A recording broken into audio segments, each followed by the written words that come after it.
name's Maggie Monast, and I'm really happy to introduce you all to Environmental Defense Fund for those of you who don't know us. EDF is, there are all kinds of environmental groups.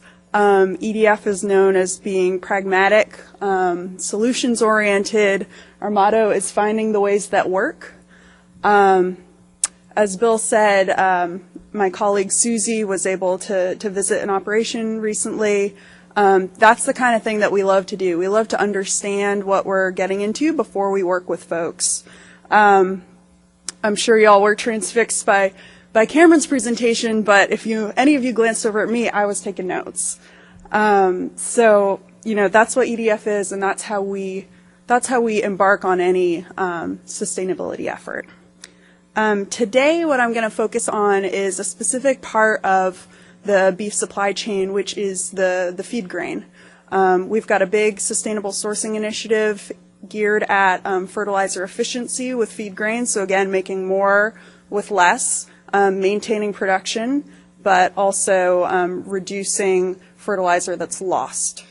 So why is this important to EDF? Well, I could also ask, why should it be important to y'all? Everybody's saying that sustainability is so hard to define. I'm actually seeing a lot of commonalities, which is fantastic. But it's true that there's no one specific answer when you're looking at a balance of three things: the people, planet, and prosperity or economics. And it's also clear that the agricultural sector faces a lot of challenges in all three of these components. But what we believe is that there are solutions, and that those solutions have to address all three of these components. They can't just, lift up one and sacrifice the others. So what we need to do is feed a growing population, as you've all heard, maintain farmer livelihoods, and the businesses that produce that food, while also preserving the natural resources upon which we all depend. So looking at the supply chain, why are we focused on the supply chain? And why am I talking about grain to a room full of cattle producers? Well, some folks already talked about life cycle analysis a little bit. That just means that for every product that you eat, there's a whole suite of different things that go into making that product. So for a McDonald's hamburger, there's the restaurants, there's the production of the hamburgers, there's the cows raised, and then there's the feed that goes to the cows. And all of those aspects in the supply chain have environmental impacts. And with animal production, frequently, the feed for the animals is a large portion of that impact. And so what EDF is focusing on is looking at the impacts of the fertilizer applied to feed grains. So here's a very, very, very simplified schematic of the feed grain supply chain, or the corn supply chain. And EDF is working at all points along that supply chain. So we work with retailers to help them set goals that are based on performance, but also allow flexibility. Then we work with food companies to develop strong plans to figure out how to meet those goals. Grain buyers and livestock play a really key role in here on helping engage grain farmers with outreach and education efforts. We're also working with the companies that create products for farmers, so ag retailers, service providers, consultants, and then ultimately the farmers themselves. EDF has a 10-year history of working with farmer networks, where they work to incorporate efficient practices in their management and figure out what works best for their farms. And as you probably know, animal feed is a really big chunk of the corn production in the United States. And so y'all have a really important role to play in finding these solutions. So after all that big picture stuff, I thought it would be helpful to talk about some of our specific projects to make this a little bit more real. I'm based out of our Raleigh office, and so my major project is with Smithfield Foods, the largest pork producer in the world, and Murphy Brown, which is their hog production subsidiary. And so their problem was they needed to respond to Walmart's request for a plan to optimize the fertilizer use in their supply chain. That's a pretty big request for a company like Smithfield Murphy Brown, but they were committed to addressing it, and so we've worked with them to develop a program that works for their business and for the farmers that supply them with grain. And so they set a goal of getting 75% of their corn acreage and 60% of their wheat sourcing acreage into optimal fertilizer management by 2018.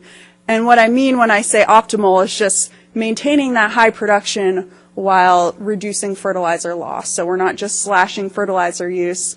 We're making sure that there's still ample grain production for feed for their hogs. And so we're about to launch a program called MB Grain Agronomics, or MB Grow. And this is a program where Murphy Brown will make technical expertise available to grain farmers in their sourcing regions to help them adopt a suite of tools and practices that will increase fertilizer efficiency. So it's not one size fits all. It's providing assistance and helping folks get over kind of that hurdle to adopt these new and different practices, where sometimes they need education, sometimes they need a little bit of an incentive, sometimes they need a troubleshooter in order to do this. And the most important part about this that I see is that it works for the business as a whole. So I knew that we were getting somewhere with Murphy Brown when not just the sustainability guy was getting excited, but also the procurement folks and the research folks and other folks throughout the company were saying, you know what, this can really work, this could really benefit our business as a whole. Another collaboration that we have going on is with United Suppliers. They're a big agricultural wholesale cooperative based here in the Midwest, and they're creating a program called Sustain, which is a program where farmers can, again, access those tools to increase fertilizer efficiency. And this is basically a turnkey program. So say if there was a food company looking to improve their sustainability. Actually, General Mills just announced that they'll be working with United Suppliers to recruit farmers into Sustain. And one of the pilots, you probably can't see because it's down too low, but one of the 2015 pilots is going to be in Iowa. So if any of you are grain producers in addition to cattle producers, you could have the opportunity to participate in this. And it looks like it's going to be a really great program and, focused on improving farmers' bottom lines in addition to their efficiency and sustainability. So last, I'm going to talk a little bit about EDF's method and how we go about starting a project. So first, we have to set goals and objectives. You have to know what you're shooting for if you're ever going to get there. And then we work to engage that feed supply chain.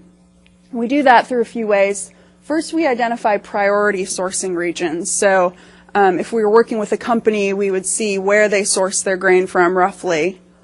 But it's really important to emphasize that our process is focused on the performance across the sourcing region, not segregated supply. It's not a label. We're not tracing any corn kernels. That's just a lot of, frankly, wasted effort. When really what we need to just show is improvement across that sourcing region. So if a company sources grain, so Murphy Brown sources grain from the southeast, if they are doing things that improve sustainability in that area, they get credit. It doesn't matter if, Farmer Brown participated but then decides to sell his corn down the road. If Murphy Brown is able to influence his practices, they get credit. The process is very collaborative, and so we figure out what tools, technologies, products, and platforms to improve fertilizer efficiency and soil health, whatever that will work for that region. So I always think y'all in the Midwest are very lucky because a lot of these tools are developed for your region. In the Southeast, we're not so lucky, and people will try and just kind of plonk whatever works here in Iowa down into North Carolina. Obviously, we're very different climates. I came from about 60 or 70 degree days to here where it's freezing. And so what we have to do is work with folks to figure out what will work for the farmers in the area that we're working. And then also involving key players is really important. So grower groups are key, ag retailers, technology providers, crop consultants, everybody can participate. The next step is data collection and documentation. This part is really important because even if you're doing fantastic things, if you're not collecting the data to show it, folks are not going to give you the benefit of the doubt. You really need to show that what you're doing is resulting in real improvement.